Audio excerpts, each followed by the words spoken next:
Hello students, after photosynthesis, today we are going to start respiration. Now, respiration is the oxidation of food material. Respiration is the oxidation of food material. This respiration is completely catabolic process. What is meant by catabolic process? The destruction of food material is called as catabolic process. Now the respiration is classified into two types: anaerobic respiration and aerobic respiration. Anaerobic respiration is having two steps: glycolysis and fermentation. Glycolysis and fermentation. Aerobic respiration is having four steps: glycolysis, Linker reaction, Krebs cycle, electron transport chain, oxidative phosphorylation. That means glycolysis we are seeing both in anaerobic respiration as well as in aerobic respiration. So glycolysis is the common pathway for both anaerobic respiration as well as aerobic respiration. Let's see the first type, anaerobic respiration. The first one, glycolysis. This glycolysis is called as EMP pathway. EMP pathway. What is this EMP means? E, embedded, M, mayor of, P, Thanos. E, embedded. E means embedded, EMBEDDEN, embedded.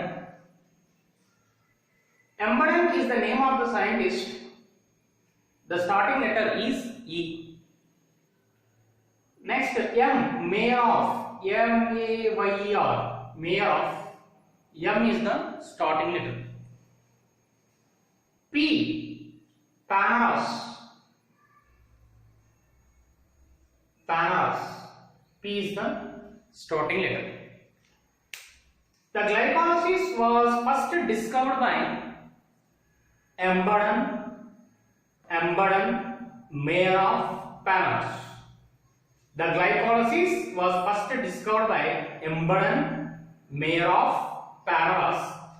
To honor them, the glycolysis is called as EMP pathway. As an honor to those three scientists, the anaerobic respiration glycolysis is called EMP pathway. This glycolysis is also having another name, hexose diphosphate pathway. That means glycolysis is having two another names. One is EMP pathway and the one is EMP pathway and the second one is hexose diphosphate pathway. Now this glycolysis occurs in the cytoplasm of the cell. The substrate for glycolysis is glucose. The end product is pyruvic acid. How many pyruvic acid molecules are formed?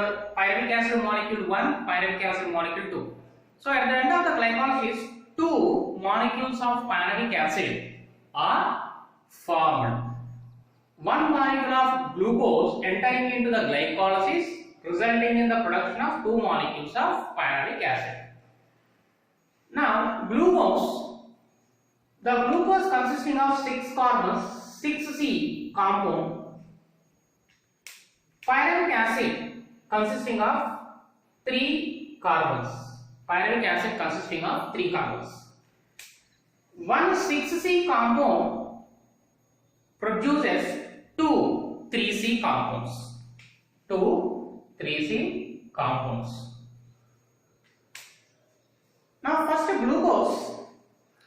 The glucose undergo phosphorylation, that means the glucose takes phosphate to form glucose 6-phosphate. The phosphate is attached to the 6th carbon. Out of the 6 carbons present in the glucose, 1, 2, 3, 4, 5, 6, the phosphate is going and binding to the 6th carbon. Who is the donor for the phosphate? Adenosine triphosphate is the donor for phosphate. Adenosine triphosphate is the donor. Adenosine triphosphate splits into adenosine diphosphate ADP and inorganic phosphate. This is the inorganic phosphate that is attached to the 6th carbon of glucose. Now the first step is catalyzed by the enzyme. Always the phosphorylation reactions are catalyzed by the enzymes kinases. Always the phosphorylation reactions are catalyzed by the kinases. The phosphorylation reactions are catalyzed by the enzymes kinases, K-I-N-A-S-E-S, kinases, catalyzing the first step of glycolysis. Next, glucose 6-phosphate converts into fructose 6-phosphate. What is the difference between glucose and fructose? The glucose molecular formula is same, C6H12O6. The fructose molecular formula is also same, C6H12O6. Glucose consisting of aldehyde group, fructose consisting of ketone group. Glucose consisting of aldehyde groups, fructose consisting of ketone group. Now, glucose and fructose are isomers. The interconversion of one isomer to another isomer is facilitated by the enzyme isomerases. Isomerases catalyzing this reaction. Next, remember the substrate names. The enzyme names are not that much important. You remember the substrate names and you remember in which step ATP is consumed and in which step NADPH is produced and in which step ADP is also producing. You remember that 3 points. What are the 3 points? Remember the substrate names and remember at which step the ATP is consumed and at which step ADP is producing and at which step the NADH is producing. That is important. Enzymes names are not that much important. Fructose 6-phosphate is converted to fructose 1,6-bisphosphate. Bisphosphate means bi means 2 phosphates. The 2 phosphates are attached to fructose. Fructose consisting of 6 carbons, C6H12O6. The 2 phosphates are attached to the first carbon. To the first carbon, 1 phosphate is attaching. To the 6th carbon, the 2nd phosphate is attaching. That means fructose 6-phosphate already consisting of 1 phosphate. It is taking another phosphate. Who is the phosphate donor? Again, ATP is the phosphate donor. ATP undergo dephosphorylation into ADP and inorganic phosphate. So fructose 1,6-bisphosphate is formed. Again, the enzyme is kinases. Kinases are catalyzing this reaction. Now, fructose 1,6-bisphosphate cleaved. Fructose consisting of 6 carbons. Fructose 1,6-bisphosphate is cleaved. Cleaved means splitting into 2 components. One is glyceraldehyde 3-phosphate and another one DHAP. Dihydroxyacetone phosphate. Glyceraldehyde 3-phosphate is also 3C compound. Dihydroxyacetone is also 3C compound. Glyceraldehyde and dihydroxyacetone phosphates both are having the same molecular formula. Glyceraldehyde consisting of aldehyde functional group. Dihydroxyacetone phosphate consisting of ketone functional group.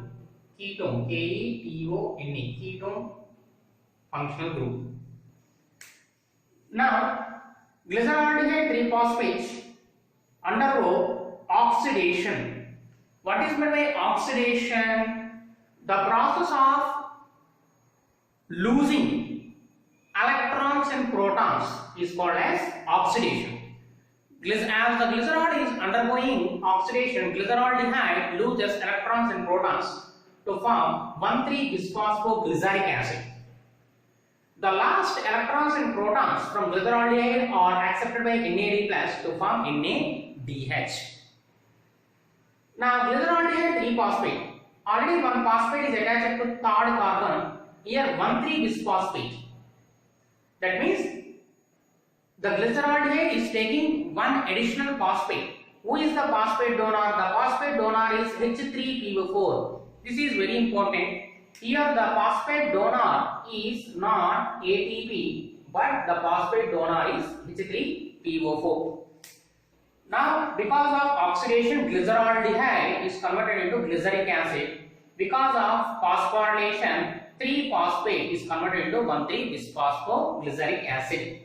Here, the last electrons and protons are accepted by NAD plus to form NADH.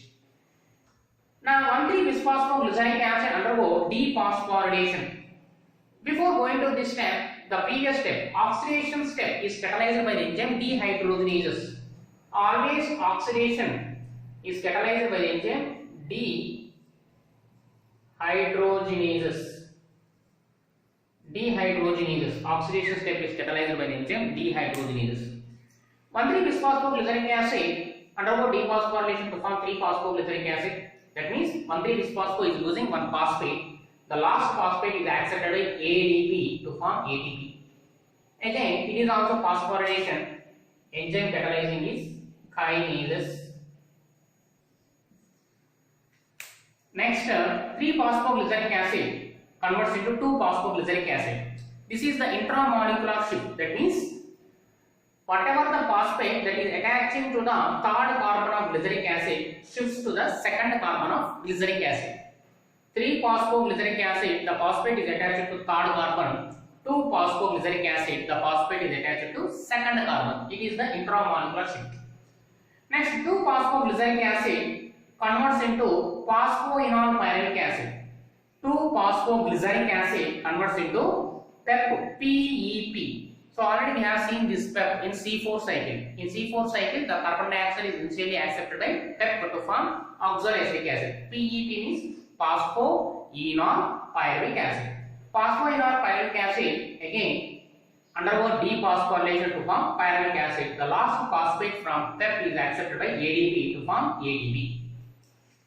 So this is 50% of the glycolysis. Next, DHAP, dihydroxyacetone phosphate, is remaining. Now, if you see this dihydroxyacetone phosphates,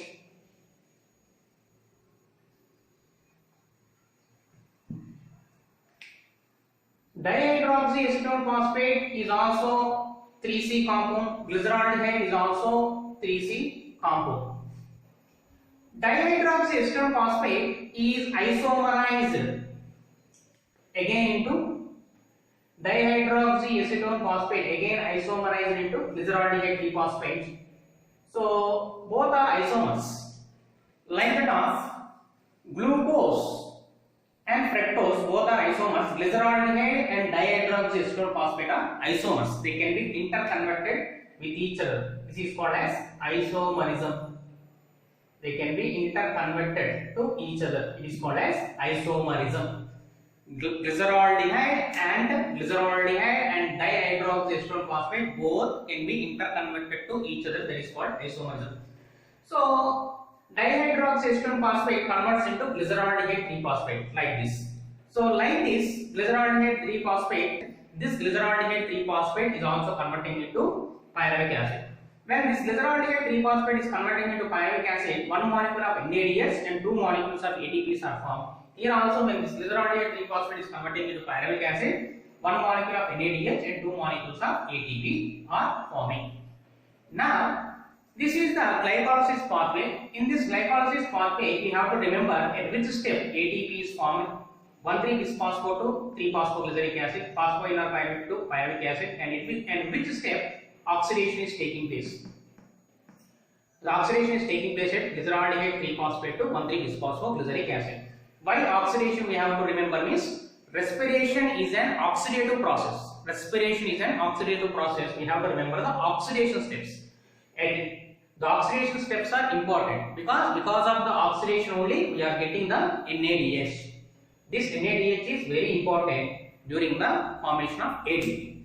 Let's see the net gain. What the organisms are gaining because of this glycolysis. This is important.